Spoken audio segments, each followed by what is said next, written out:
Hola a todos y a todas los que pasáis por aquí. Tengo un placer enorme hoy de contar con la presencia y el apoyo de Alex Rovira, un gran escritor, investigador, bueno, podría decir muchísimos atributos de él. Hace muchísimos años, muchísimos, compré su libro La buena suerte en catalán, La buena sort, que se tradujo a un montón de idiomas y ya me pareció pues que era un mensajero muy práctico, muy didáctico, tal como nos gusta aquí entender las cosas y compartirlas. Y hoy pues tenemos el placer de compartir con él un ratito para hablar de su último libro que se llama Tu mentalidad.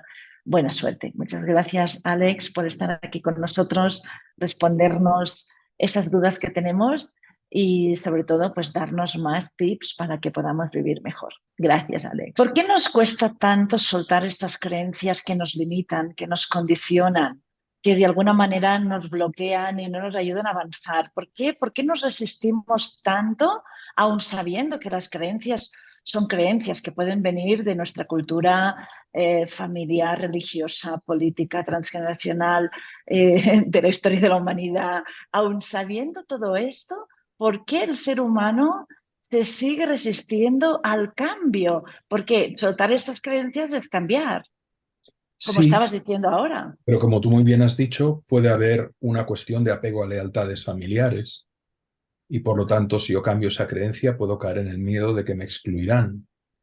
Puede haber el miedo al vacío. Si yo cambio mis creencias y me enfrento a un nuevo yo y a una nueva realidad, ¿qué voy a hacer si además mi núcleo de referencia familiar no me entiende y me ven como el bicho raro que se dedica a la transformación humana, al crecimiento personal, a la filosofía, a la espiritualidad, a la antropología, a la sociología, a la psicología, a cualquier rama del conocimiento, ¿no? Entonces son muchas las fuentes que provocan el bloqueo en el cambio de creencias. Primero, recordemos los cuatro estadios de la conciencia, ¿no? La ignorancia en primer lugar, no saber que no sabemos. Hay muchísimas personas que no saben que no saben, que no saben, que no saben que existen las creencias que condicionan esas tres esferas vitales, ¿no? Luego viene el desconocimiento, que es sé que no sé. Y cuando sé que no sé, puedo pedir ayuda. Y por lo tanto, puedo buscar libros, audiolibros, formaciones, membresías, canales de YouTube, donde empezar a nutrir el conocimiento. Por lo tanto, ignorancia, no sé que no sé, desconocimiento, sé que no sé. Luego viene ya el conocimiento, que es sé que sé. Y a partir de saber que sabes, puedes llegar a la verdadera maestría de Sócrates, ¿no? Que solo sé que no sé nada. Es decir, sé que me queda mucho por aprender. Sé que no sé, que por lo tanto el viaje de la consciencia es un viaje eterno en múltiples capas y dimensiones donde puedo ir aprendiendo. Por lo tanto, no podemos, hay que mirar muy compasivamente a todas las personas que nos rodean, porque no todo el mundo tiene el privilegio de estar en un espacio así, en una membresía contigo y escuchándote. Porque llegar aquí implica, en primer lugar, que te han visto, que se han interesado por ti, que están haciendo la apuesta de tiempo y de recursos para poder presenciar este espacio y los otros que brindas. Y por supuesto, lo más importante es que quien está aquí tiene el permiso psicológico de estar aquí. Hubo alguien en su genealogía, en su constelación, y la propia persona que está aquí que dijo, me permito saber, me permito cuestionar, me permito preguntar, me permito explorar. Hay muchas personas que no tienen el permiso de saber y que prefieren pasar su vida en el videojuego o en el fútbol o en cualquier otra afición que en realidad no les aportará un conocimiento operativo útil de crecimiento personal, que no han tenido la oportunidad de ir más allá de la anécdota. Y eso no se puede juzgar. Entonces, qué maravilla que tengamos la oportunidad de poder no estar en la ignorancia, sino estar ya en el desconocimiento, que es saber que no sabemos y poder empezar a hacer de mineros o de buzos de nosotros mismos. Y como dices en el libro, que me ha parecido también, perdona que lo vuelva a decir, ¿no? Ujú. Sobre todo muy gráfico, ¿vale? Porque quizás cuando leo, pues lo veo todo muy claro y esto ayuda después a experimentarlo y a compartirlo. Que de la misma manera que estamos hablando de creencias limitantes que nos boicotean y nos condicionan, luego también están esas creencias que tú dices que nos ayudan a avanzar, pero no siempre las vemos. No siempre vemos esas creencias porque podemos sospechar de que estas creencias que son corazonadas o que dices, es que creo que esto es posible, luego nosotros mismos nos tiramos para atrás. Es cierto. ¿Dónde se planta el espantapájaros en un campo fértil? Se planta en el lugar donde está el mejor fruto y la mejor cosecha. El miedo a veces es el medio para darnos cuenta de aquello que queremos desear, que queremos lograr. Y utilizando esta metáfora, el campesino astuto pone el espantapájaros, que no deja de ser una cruz, una flecha, al lado del cerezo o de la tomatera, donde hay, o del peral o del manzano, donde hay la mejor fruta. Si el pájaro fuera un poco pájaro, valga la redundancia, fuera un poco astuto, se daría cuenta de que esas maderas, esa madera vertical y esa traviesa vestida con harapos antiguos y un sombrero de paja muy destrozado, están señalándole dónde tiene la mejor fruta o la mejor verdura. Y a los humanos nos pasa lo mismo. El miedo a perder nos hace perder, porque muchas veces confundimos los miedos con objetos razonables, una amenaza real, que tenemos que calibrar y que tenemos que hacer una estrategia y que tenemos que manifestarnos desde la prudencia, de sobre todo los miedos sin objeto heredados. Heredados con la mejor de las intenciones en la mayoría de los casos de nuestras culturas de origen, ¿no? Si tú de pequeño oías a menudo más vale pájaro en mano que ciento volando, como dice el refrán, te estaban diciendo no te arriesgues, no te la juegues, quédate con el pajarito, pero no vayas a buscar muchos más. ¿Por qué? ¿Quién lo decía? Pues en el caso de España, abuelos o padres que vivieron una guerra civil tremenda, tremenda, donde hubo mucha muerte, Mm. mucha hambre, y por lo tanto decían, máxima prudencia, confórmate con poco. Esa creencia que en su origen era útil y adaptativa para la vida, en sentido común, porque si salías a la calle te podían pegar un tiro o lo que fuera, ha llevado a personas que la han heredado y en un entorno de más abundancia y posibilidades siguen con ese sistema operativo, con ese software, con ese más vale en pájaro mano que ciento volando. Porque eso les da seguridad y porque eso lo decía papá y lo decía el abuelo y sé que me querían o sé que para ellos fue útil. Entonces es muy importante el libre pensamiento, es muy importante el pensamiento crítico. Jung decía, el inmenso Jung decía que pensar es difícil, que por eso la mayoría de las personas prefiere juzgar. Entonces, cito también a Bertrand Russell cuando él decía, no moriría por ninguna idea, porque podría estar equivocado. Esa libertad radical de atrevernos a reflexionar, de atrevernos a meditar, de atrevernos a dar crédito a lo que dice nuestro estómago, de atrevernos a dar crédito a lo que dice nuestro corazón. Cuando el corazón vibra, se pone caliente y dices, el chakra del pecho, y dices, esta persona o esta situación me transmite algo positivo. Hay algo curioso con la intuición. La fantasía es cómoda, la intuición es incómoda, porque nos dice la verdad. Y la verdad es lo que nos hace libres. Entonces, al final, en todo camino de transformación personal, creo que lo que nos lleva, como diría David R. Hawkins, al poder es el amor a la verdad, es la honestidad con nosotros mismos, es el coraje de poder cuestionar aquellas ideas a las que damos valor de dogma y por eso son creencias, que acaban convirtiéndose en pensamientos dolorosos. Por eso, como dice Byron Katie, brillante, no creas todo lo que piensas. Mm. Que bueno, hay una parte del libro también que me ha gustado. Nunca uso la palabra especial, ¿de acuerdo? Pero ahora la voy a tener que usar sabiendo que especial es importante para nosotros, que es el tema de las decisiones, que está en relación con lo que nos acababas de decir, de que Sí, hemos tenido una mentalidad de no arriesgarnos, ¿no? De riesgo cero. Entonces, uno de los retos que desde aquí tengo el compromiso, desde que estoy compartiendo, pues recursos para vivir en paz, por decirlo así, es que por favor las personas tomen decisiones. Todo el mundo quiere cambios, que solucionemos las cosas, pero sin movimiento, sin tomar la decisión, sin entrar en coherencia. Y entonces ahora aquí, pues me apetecía muchísimo esta entrevista contigo y más después de haber escuchado el vídeo, el audiolibro, porque digo, es que estás hablando de esto, ¿no? De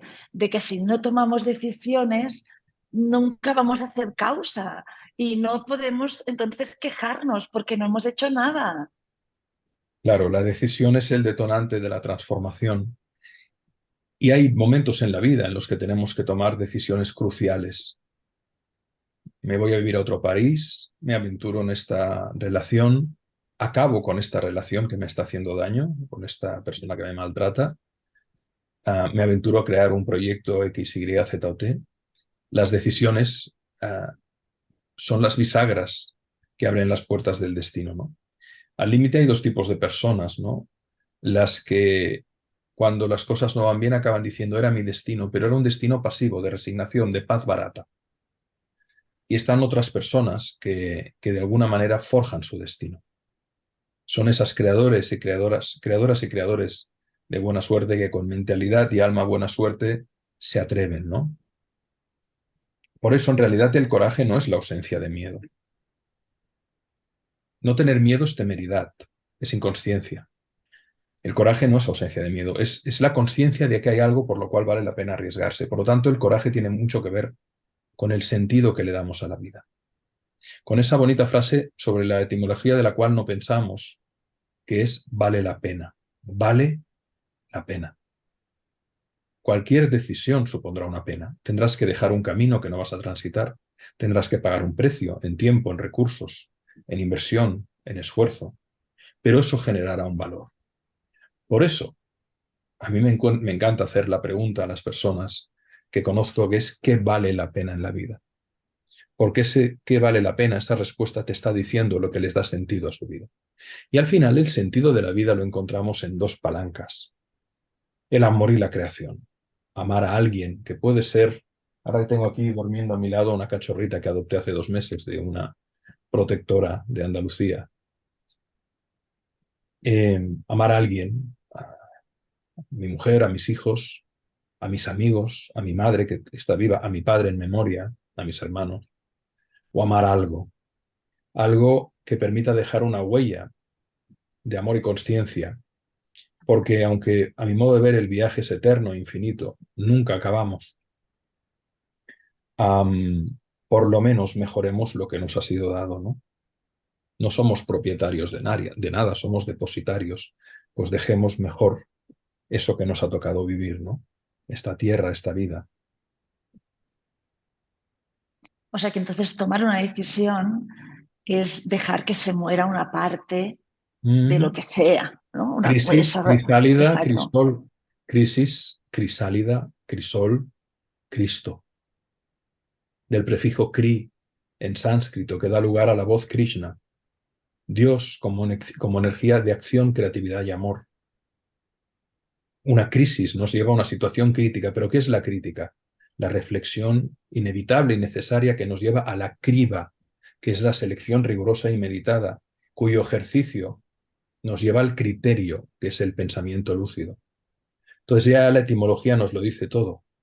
En la vida tendremos que cribar, tendremos crisálidas, tendremos que alquimizar, tendremos que hacer crisoles, para que vaya emergiendo, llamémosle como queramos, ¿no?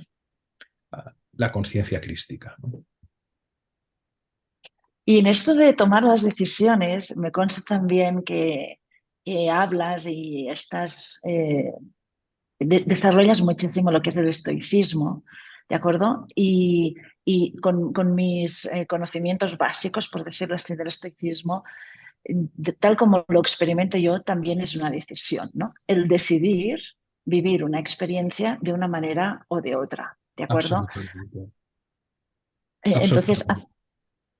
Mira, Marta, por poner un ejemplo concreto, yo el año pasado pasé por un cáncer de piel muy grave, estoy bien, pero lo podía vivir desde la victimización y en cambio ha sido una de las experiencias más ricas de mi vida, asumiendo que podía desencarnar, ¿eh?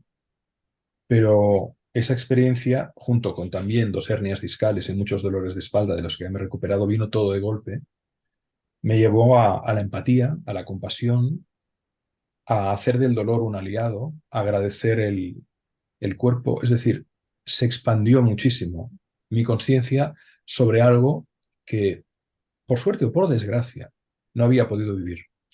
Sigmund Freud decía, y no es un alegato al masoquismo, una de mis frases favoritas es de Freud y dice, he sido un hombre afortunado, 2 puntos, nada en la vida me fue fácil. No estoy haciendo alegoría, una apología del masoquismo, pero en la vida disfrutemos de los buenos momentos y demos gracias a Dios. Pero de los malos extraigamos un aprendizaje.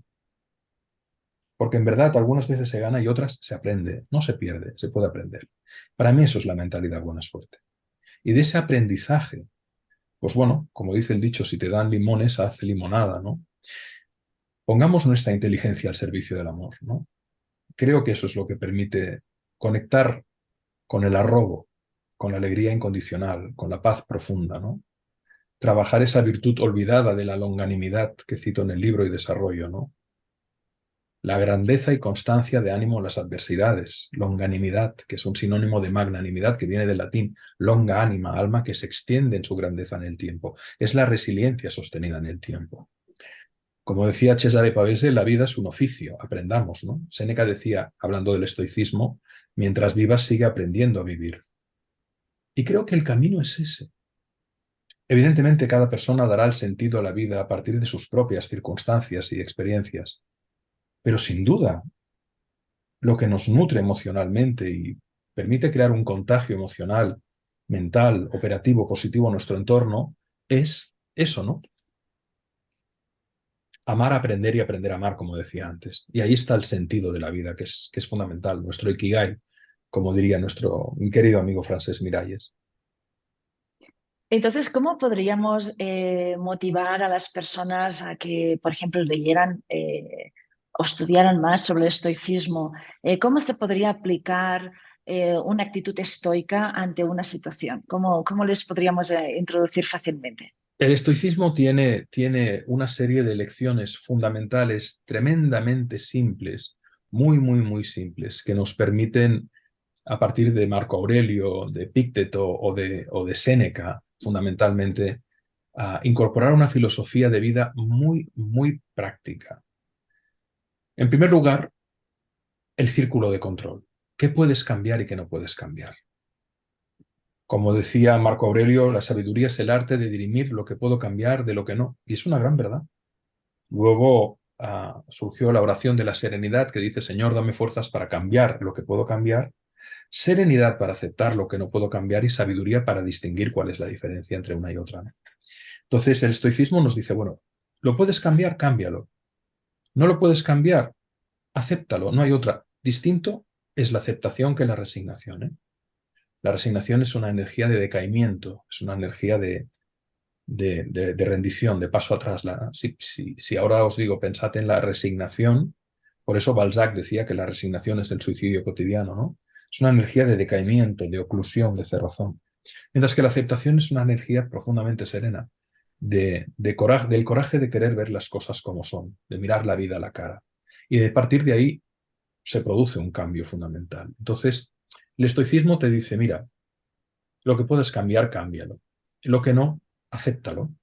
Pero en mi experiencia, y, y han sido ya muchos los alumnos y personas con las que he trabajado en la vida y empresas, podemos cambiar mucho más de lo que imaginamos. Pero tenemos que tirarnos a la piscina. Decir la palabra agua no moja. Hay que tirarse a la piscina. Entonces, el estoicismo nos habla de eso. Otra segunda idea fundamental del estoicismo es memento mori, ¿no? En latín, recuerda que vas a morir. Y por lo tanto, que no te pase lo que le decían los pacientes a la doctora Elizabeth Kubler-Ross cuando los iba a ver en los momentos finales de su vida y les preguntaba, si volvieras a vivir, ¿qué harías? Invariablemente la respuesta con una palabra, con otra, con una frase, con otra, era me hubiera arriesgado más.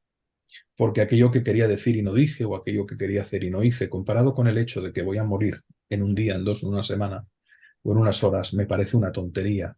Es decir, no voy a volver a vivir y por lo tanto lo que me parecía una montaña ahora me parece algo muy, muy, muy pequeño.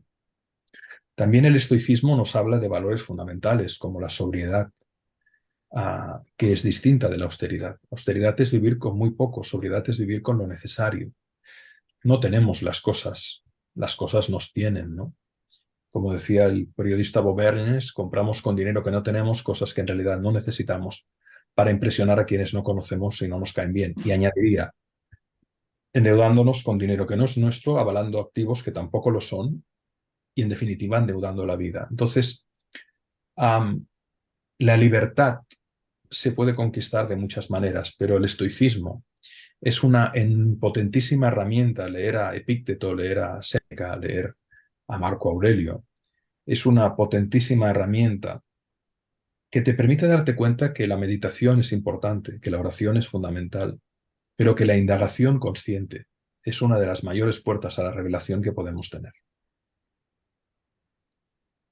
Sí, me parece que la experiencia nos dice que la aceptación es básica en medio de porque nos ayuda a ser objetivos y con la objetividad Por mucho que duela podemos... la realidad, Marta, Sí, la realidad claro. duele, pero la aceptación es eso, no es la desnudez. Y desnudar quiere decir quitar nudos también. Sí, hace unos días entré a Estados Unidos y no, bueno, tuve el intento de entrar porque me detuvieron 8 horas. Ellos consideraron que era sospechosa y al final no pude entrar. Entonces me detuvieron esas 8 horas en una habitación con más gente que estábamos allí, que no sabíamos qué sucedía. Y bueno, pues evidentemente sin teléfono, sin oportunidad de comunicarte con el exterior ni nada.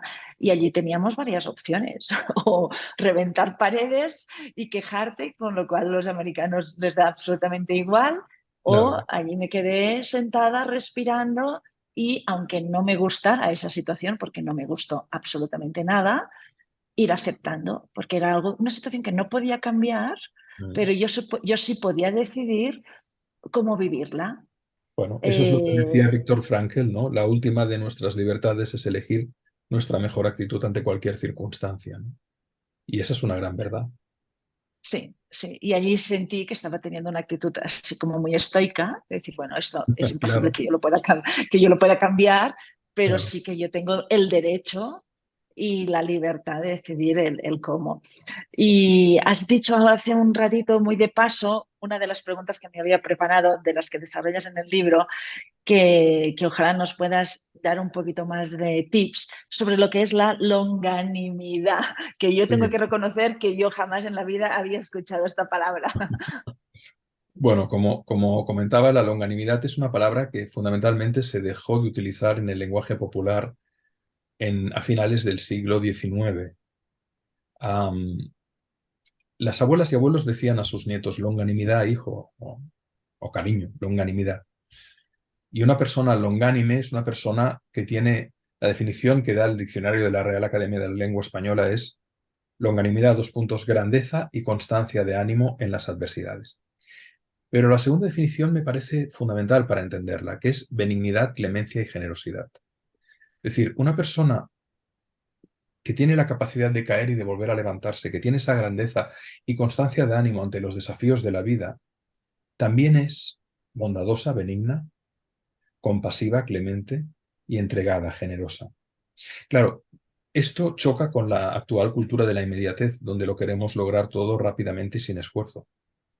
La longanimidad supone esa resiliencia mantenida en el tiempo. Implica humildad, aprendizaje constante, fortaleza y determinación.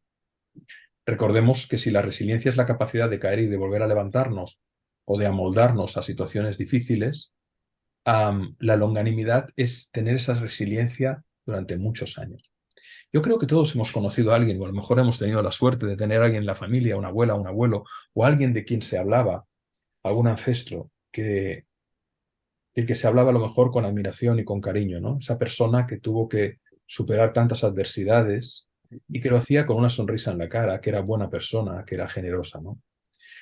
Por lo tanto, la longanimidad implica tener una mirada a largo plazo, sabiendo que la vida es un latido y que tendremos momentos dulces y momentos amargos, sabiendo que la vida nos dará esos desafíos que a lo mejor podemos convertir en oportunidades de crecimiento propio y ajeno. Lo bonito es que lo contrario de la longanimidad es la pusilanimidad, ser un pusilánime, es decir, el valor contrario. La persona pusilánime tiene poco ánimo y falta de valor para emprender acciones, enfrentarse a peligros o dificultades o soportar desgracias en el día a día, ¿no? Creo que es fundamental que incorporemos en nuestro lenguaje habitual este tipo de palabras, porque si no las tenemos, no las podemos convocar. Si no sabemos que ese concepto existe y que alguien lo acuñó para referirse al comportamiento de alguien que era de una gran fortaleza emocional, de una gran resiliencia, determinación, no lo podemos convocar si no sabemos que no existe. Pero si sabemos que existe, sabemos. El otro día me preguntaban en una entrevista, ¿qué te gustaría ser? Y yo decía longánime, porque desde que descubrí esta palabra, creo que para mí es un valor que intentarlo incorporar como hábito podría devenir una virtud que yo quiero transmitir a mis hijos. Y más en este mundo. Tenemos que ser longánimes para recuperar la ecología del planeta y para revertir el cambio climático. Tenemos que ser longánimes para la justicia social. Tenemos que ser longánimes para la redistribución de la prosperidad. Tenemos que ser longánimes para superar nuestras enfermedades, nuestras crisis personales. Tenemos que ser longánimes para apoyar a nuestros amigos, ¿no? En la prosperidad nuestros amigos nos conocen, pero en la adversidad conocemos a nuestros amigos. Entonces, qué bonito es saber que el lenguaje nos da palabras que en realidad no son solo palabras, son maneras de poder vivir. Entonces, podríamos decir que una persona longánime es una persona que se da a sí misma oportunidades. Sí, y se las da porque, a pesar de todo, quiere contribuir al mundo desde esa benignidad, desde esa clemencia y desde esa generosidad. Es decir, quiere poner en la vida lo que quizás no encuentra. Y por lo tanto, cuando encontramos personas así, decimos, jo, mantengo la esperanza en la especie humana, ¿no? Porque por una persona que encuentres entre mil, que sea un ejemplo de coherencia, de consistencia, de coraje, de determinación, de humildad, de buen humor, de cariño, de ternura, pues si hay uno o una, ¿por qué no pueden haber más, no?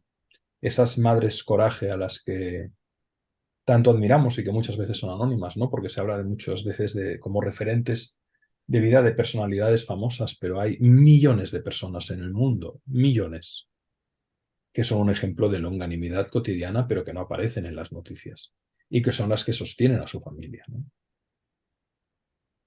¿Y cómo podríamos aplicar así? Quizás suena un poquito raro, ¿no? Estamos viendo las noticias, escuchando las noticias, estamos en medio de dos guerras, literalmente. A nivel así práctico, ¿cómo podemos aplicar en medio de todo esto tu mentalidad buena suerte? Como te decía, al final es incorporar un lenguaje. La mentalidad buena suerte es un lenguaje, por eso le llamo mentalidad y luego le llamaré alma, porque hay dos lenguajes, el lenguaje psicológico, al que llamo mentalidad, y el lenguaje espiritual, al que llamo alma. Entonces, igual que un lenguaje se compone de un abecedario, ¿no? De muchas letras que combinadas generan palabras, que combinadas generan frases, que combinadas generan párrafos, que combinadas generan discursos o libros. Al final, la mentalidad buena suerte son esas 30 lecciones, creo. Podría añadir alguna o quitar alguna, da igual, porque están todas correlacionadas. Pero son lecciones muy simples. A mí me gusta mucho lo simple. Creo que lo complejo, si no puedes explicar con mucha simplicidad algo, mal vamos. Si no lo puedes explicar de manera que un niño ya de 9 o 10 años no te pueda entender, mal vamos. Entonces, la simplicidad es muy poderosa. Es muy poderosa. A veces son ideas tan simples como la práctica del estoicismo, la práctica del perdón, la práctica de la gratitud, la práctica de la aceptación, la práctica de dejar ir, la práctica de la regla de DSC, ¿no? Dejar de hacer, seguir haciendo, comenzar a hacer. ¿Qué no me aporta valor? Lo dejo. ¿Qué tengo que hacer porque sí? Lo sigo. ¿Qué tengo que comenzar a hacer? Voy. Son ideas muy simples, pero que cuando las incorporas en tu ser como una acción coherente, tu vida se transforma. Porque en realidad, como insisto, como decía Marcel Proust, aunque nada cambie, si tú cambias, todo cambia. Mm. Y además doy constancia de que a lo largo del libro vas dando tips, vas dando ejercicios prácticos que, que incitan Constantemente. como, sí, que incitan como a parar, venga, deja de leer, ahora para, asimila, integra un poquito, porque a veces leemos tanto o escuchamos tanto que nos emborrachamos y estas Sí. pausas que das, la verdad que me parecen muy, muy guays. Por mi parte, la última pregunta que te quiero hacer, antes de si ellos tienen alguna pregunta para ti, al principio de todo en el libro, y antes también lo has dicho también de pasada, y dices, es por tu herida que puede salir la luz. Y yo pregunto, ¿es por tu herida que puede salir la luz o que debe salir la luz? La posibilidad existe, el que salga es una elección.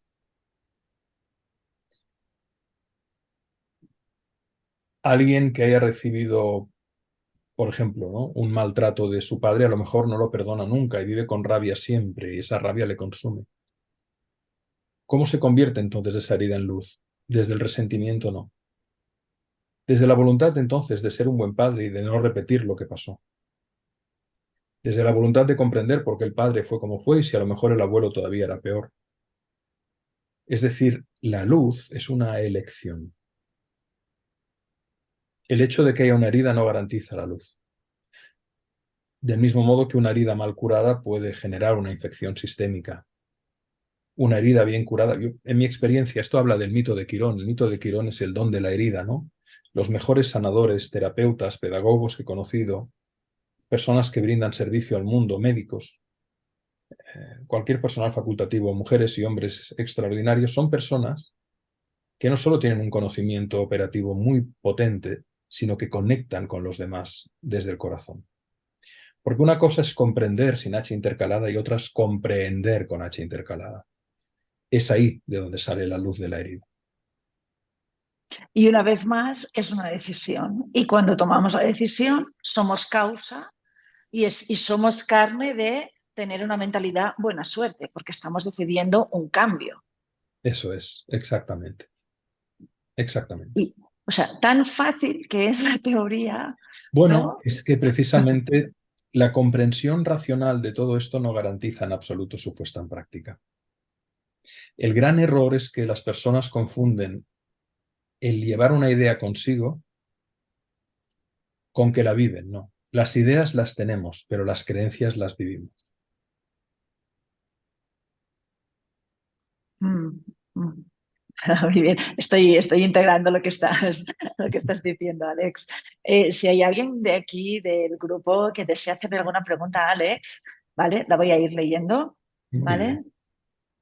Eh, Además de la pregunta ¿para qué? En lugar de ¿por qué? Estoy viviendo o viví una situación difícil. ¿Hay alguna guía u otras preguntas que nos puedas compartir para resignificar la experiencia? Sí, hay muchas, pero hay una que es especialmente poderosa, aunque a veces muy difícil de comprender, que es, si tú, María, hubieras elegido conscientemente antes de encarnar esta circunstancia que estás viviendo, ¿con qué propósito lo hubieras elegido y para aprender qué? Es un juego mental. Si tú esto que estás viviendo lo hubieras elegido desde otro plano mucho más elevado, tanto que puede parecer irracional, intenta encontrar el por qué motivos lo hubieras elegido, para llevarte a aprender qué, para llevarte a dejar qué, para llevarte a comenzar qué, para llevarte a perdonar qué, para llevarte a cuidar qué, para aprender a quererte cómo. ¿Por qué lo hubieras hecho? Gracias. Aquí hay una chica que hace una pregunta con una persona, perdona, una pregunta con varias preguntas dentro, a ver si las podemos. Me gustaría conocer cómo se complementan y se podrían integrar de manera coherente los conceptos del plan de tu alma, que no sabemos si aquí lo conocemos todos, y la tesis del azar de Alex. Bueno, yo creo que está relacionado con lo que acabas de decir, Alex, porque el plan de tu alma, que es de Robert Schwartz, habla de todo lo que escogemos antes de nacer, Y que pueden ser. conozco a Robert, sí. Perfecto. Entonces, y él dice, y, o sea, ¿qué relación podemos ver con esto del mensaje de tu alma de Robert Schwartz y la tesis del azar de Alex? Y me dice también, y se me ocurre también conocer la visión sobre el libre albedrío, la tuya, Alex. Bueno, yo creo que, como decía Shakespeare, el azar reparte las cartas, pero nosotros las jugamos, ¿no? Entonces, en un universo de infinitas posibilidades, ah, pienso que hay una serie de circunstancias por las que se nos brinda la oportunidad de vivir y de pasar, y yo diría que elegimos antes de venir aquí, pero que tenemos varias posibilidades de elección. Y al final es eso, ¿no? Es el juez más implacable. Yo no creo en el cielo y en el infierno. Yo creo que es la propia conciencia que juega a desvelarse a sí misma y que en realidad todo es uno. No hay otro, como decía Ramana Maharshi, todo es uno. Y que jugamos a encontrarnos con personas que son un espejo nuestro y que nos muestran otras dimensiones de nosotros. El tema de las experiencias cercanas a la muerte me fascina por muchos motivos que me han tocado de primera mano. Y en el momento de la revisión de vida, tú ves lo que han vivido las otras personas con las cuales has interactuado y lo vives en profundidad. No es algo que sea como que lo ves en una tele, ves ese dolor o esa alegría que has creado en el otro. Entonces, pienso que tenemos la libertad de elegir y que desde esa libertad, ante cualquier estímulo, ¿no? Ah, la calidad que trenzaremos en nuestra vida será la calidad de la respuesta que seamos capaces de dar. Cuanto mayor rango de elección de respuesta, cuanto mayor consciencia, cuanto mayores posibilidades de elección, más juego tenemos, en el mejor de los sentidos. Pienso que sí, Además, que somos perdón. libres, que somos libres. Dentro del juego somos libres. Además, si el destino estuviera cerrado, me parece que todos estaríamos muy deprimidos, ¿no? Sí, Estaríamos con una actitud muy pasiva. yo diría que es como el juego del parchís, ¿no? Tienes una serie de fichas y puedes mover una o puedes mover la otra. Dependiendo de tu habilidad de mover una u otra, puedes ganar la partida o no. El azar estará ahí. Hay personas a las que les tocan muy buenas manos de cartas y las juegan muy mal. Y hay personas que tienen manos de cartas muy malas de entrada y ganan la partida. Hay personas que se encuentran un trébol de 4 hojas y le arrancan una. Y luego van Esto diciendo, no.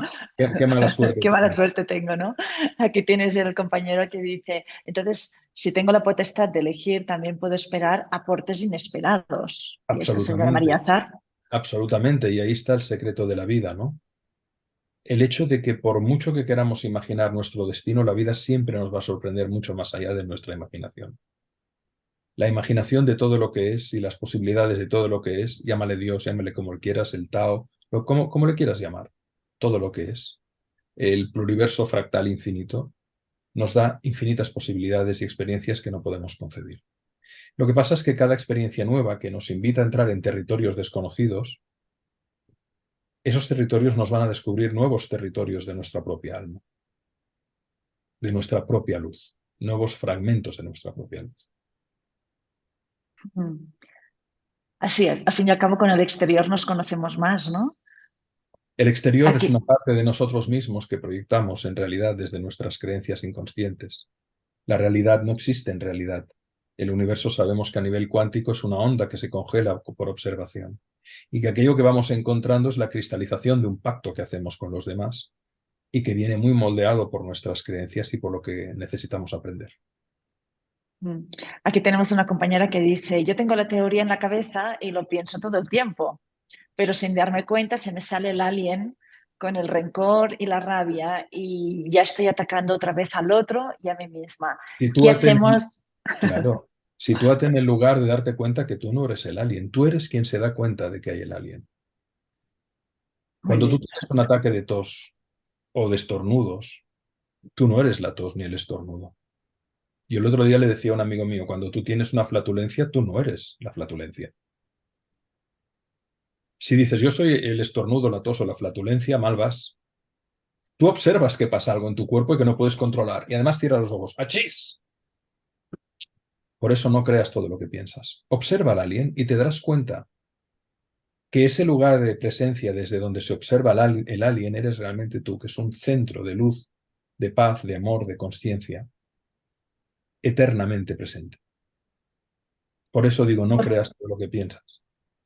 Exacto, porque nos creemos que somos el cuerpo y nos creemos que somos esta máquina pensante, pero en Y no realidad lo no es somos. así. Y no lo somos. Igual que el corazón late sin darnos cuenta y los pulmones también, aunque podemos regular la respiración y el ritmo cardíaco, sobre todo lo segundo con práctica, lo primero es más fácil, yo aguanto la respiración. Pero durante el día voy respirando. La mente pasa igual. Tú puedes tener un pensamiento dirigido operativo, pero normalmente la inmensa mayoría de pensamientos son pensamientos autogenerados. Y eso lo ves claramente cuando comienzas a meditar. Cuando tú meditas, ves cómo aparecen, desaparecen. Al principio tu mente es un casino, es un circo, es un tinglado. Y luego se va situando esa presencia. Tú eres la presencia. Por lo tanto, observa al alien y verás que es puro humo y que tú eres la persona que observa la presencia que observa el alien. Y ahí está la clave, en darte cuenta que tú estás ahí, no en el alien. Esto ya es maestría, ¿eh? Esto ya es... Pero es tan simple, ¿verdad? Sí, En el sí, fondo es sí, muy sí. simple. En el fondo es muy simple, pero como no nos lo han enseñado, volvemos a la ignorancia, al desconocimiento, el conocimiento y la sabiduría. O porque pensamos que es una vía difícil y que es más fácil arreglar lo del exterior antes que ir a arreglar lo del interior. Hay que ir trabajando en las dos cosas, ¿verdad? En arreglar las fugas de agua o los problemas que tenemos o las facturas para pagar a fin de mes, pero sobre todo hay un trabajo interior, que es el trabajo que nos permite que cuando cambia lo de dentro, lo de fuera sea más gestionable. Aquí tenemos una pregunta y con esto terminaremos, ya agradeciéndote de antemano todo. Dice, si tienes unas vivencias difíciles y tratas de no hacerlas vivir a tus hijos, al final haciéndoselas vivir y te sientes culpable por ello. Te quieres perdonar porque no supiste hacerlo de otra manera. ¿Cómo vencer esa culpabilidad? Muy simple, les dices, hijos, he procurado hacerlo de la mejor manera, pero sé que me he equivocado. Y eso me pesa, os lo quiero decir. Yo sé que no soy la madre perfecta, os amo profundamente y lo he hecho tan bien como he sabido con lo que he heredado. Y tus hijos te van a mirar con cara rara, a lo mejor parece que no te entienden, pero algún día te dirán, mamá, entiendo bien eso que me dijiste ese día y me diste el permiso de hacer lo mismo con mis hijos. Nadie es perfecto, si no, no estaríamos aquí. Perdónate y pídeles perdón si sientes que has hecho algo mal. Perdónate por ti, porque al final este peso que arrastras, la culpa, es un nivel de conciencia muy denso. Sustituye la culpa por su octava superior, que es la responsabilidad. La culpa va vestida de vergüenza, va vestida de una inercia que puede destruir la vida de las personas. Muchas personas se suicidan por vergüenza o por culpa. Son las principales causas de querer salir antes de tiempo de aquí. Mientras que el perdón y la responsabilidad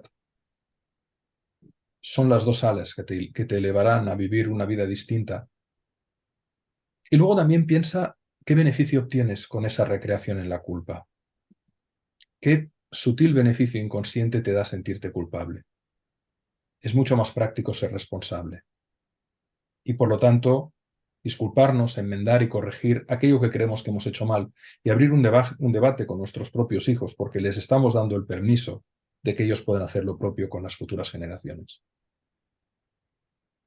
Qué bonito esto, Alex, que has dicho de qué beneficio sacas, ¿no? De sentirte víctima y Es qué que al beneficio final cuando sacas de nos sentirte anclamos, culpable.